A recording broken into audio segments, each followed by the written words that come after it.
നമുക്കൊരു സ്പെഷ്യൽ മുട്ടക്കറി ഉണ്ടാക്കാം. അതിന് വേണ്ടിയിട്ട് ഞാനൊരു 8 മുട്ട എടുത്ത് പുഴുങ്ങാൻ വെച്ചു.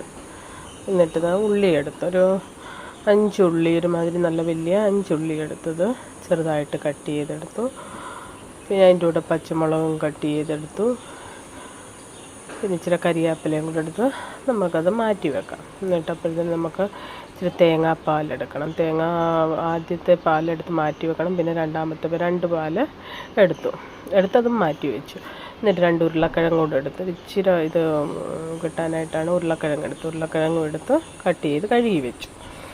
എന്നിട്ട് ഞാൻ വെളിച്ചെണ്ണയ്ക്കകത്ത് നമ്മുടെ ഗ്രാമ്പൂ, ഏലക്ക, പട്ട ഇത് 3ഉം കൂടെ ഇട്ട് ഒന്ന് ചൂടാക്കിയിട്ട് ഉള്ളി, പച്ചമുളക്, കരിയാപ്പില എല്ലാം കൂടെ ഇട്ട് ഒന്ന് വഴറ്റി കഴിഞ്ഞിട്ട് പിന്നെ ആ ഉരുളക്കിഴങ്ങും ഇട്ട് ഇച്ചിരി ഇഞ്ചിയും പിന്നെ വെളുത്തുള്ളിയുടെയും പേസ്റ്റും ഇട്ട് നല്ലവണ്ണം ഇളക്കി ഒന്ന് അതിൻ്റെ പച്ചമണം മാറി കഴിഞ്ഞിട്ട് മഞ്ഞൾപ്പൊടി, ഇച്ചിരി മല്ലിപ്പൊടിയും കൂടി ഇട്ട് നല്ലവണ്ണം ഇളക്കിയിട്ട് ആ 2ാം പാലുണ്ടല്ലോ, 2ാം പാല് അതിൻ്റെ അകത്ത് ഒഴിച്ച് കൊടുത്ത് എന്നിട്ട് വേവിക്കാൻ വെച്ചു.